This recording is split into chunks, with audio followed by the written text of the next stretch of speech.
মেয়েটা স্বপ্নেও ভাবেনি সে শুধু একটা পাথরের সামনে দাঁড়িয়ে ছবি তুলেছিল, আর পরের সেকেন্ডেই তার মোবাইল হাত ফসকে পড়ে টাইম ট্রাভেল করে চলে গেল অতীতে। গিয়ে পড়ল এক প্রজাতন্ত্র যুগের এক ধনী ছেলের মাথায়। লোকটা অবাক হয়ে মোবাইলটা হাতে নিয়ে দেখছিল। হঠাৎ ভেতর থেকে আওয়াজ বের হতেই সে ভয় পেয়ে গেল। হ্যালো স্যার, শুনছেন? আমার ফোনটা হারিয়ে গেছে, দয়া করে ফিরিয়ে দিন। কিন্তু মেয়েটা জানতই না এই দুজন এখন দুইটা আলাদা সময়ে আছে। লোকটা বুঝতে পারল মেয়েটা খুবই চিন্তায় আছে, তাই বলল, পার্কের বড় পাথরের কাছে আসো, আমি এখানেই আছি, আমি তো এখানেই দাঁড়িয়ে আছি। কিন্তু লোকটা পাথরের ওপর দাঁড়িয়েও মেয়েটাকে দেখতে পেল না, মেয়েটাও কাউকে দেখতে পেল না। ভাই, মজা করছেন নাকি? আপনি কোথায়? এখন সাল 1937। কি বলছেন? ফোন ফেরত না দিতে চাইলে এমন আজব গল্প বানাবেন কেন? এই কথা শুনে লোকটা রেগে গেল, ভাবল মেয়েটা তাকে প্রতারক ভাবছে। রাগে ফোন কেটে দিল। মেয়েটা চিন্তায় পড়ে গেল। হঠাৎ ফোনের আগে রেডিওর কথা মনে পড়ল। তখনই সে বিশ্বাস করতে শুরু করলো। সে আবার ফোন করলো, আবার সেই পাথরের কাছে আসুন। দুজনেই ঘন্টার পর ঘন্টা অপেক্ষা করলো, কিন্তু কাউকেই দেখা গেল না। হঠাৎ মেয়ের মাথায় বুদ্ধি এলো। মেয়েটা নিজে নিজে ভাবল, আমি পরীক্ষা করে দেখি।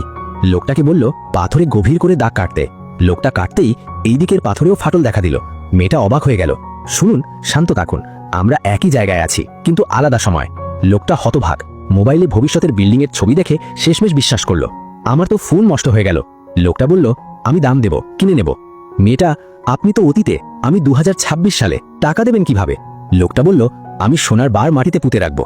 মেয়েটা দৌড়ে পার্কে গেল, ঘুরে সত্যিই সোনা পেল। খুশিতে লাফাতে লাগলো। সে চার্জারও পুঁতে রাখলো, কিন্তু পরে আর কিছু আসলো না। তখন বুঝলো শুধু অতীত থেকে ভবিষ্যতে জিনিস আসতে পারে, ভবিষ্যৎ থেকে অতীতে না। লোকটা বলল, তুমি তো ভবিষ্যতে আছো, আমার ভবিষ্যৎ বলো। না, অনেক ঝামেলা। হঠাৎ তার দাদুর ফোন এলো, পিতামহের গল্প বলছিল। মেয়ের কৌতূহল বেড়ে গেল। সে আবার ফোন করলো। মেয়ে মিষ্টি করে বলল, আমার দাদার ব্যাপারে একটু খোঁজ নেবেন।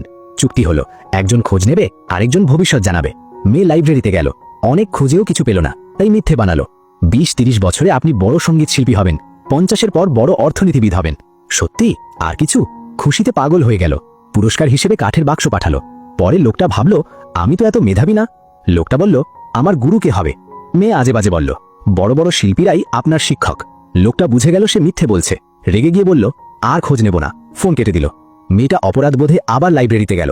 হঠাৎ পড়ল 1937 সালের 14ই আগস্ট জাপানি বাহিনী সাংহাইতে বোমা হামলা করে। আজই সেই দিন। সে দৌড়ে ফোন করল। লোকটা তখন বাবার সঙ্গে বেরোতে যাচ্ছিল।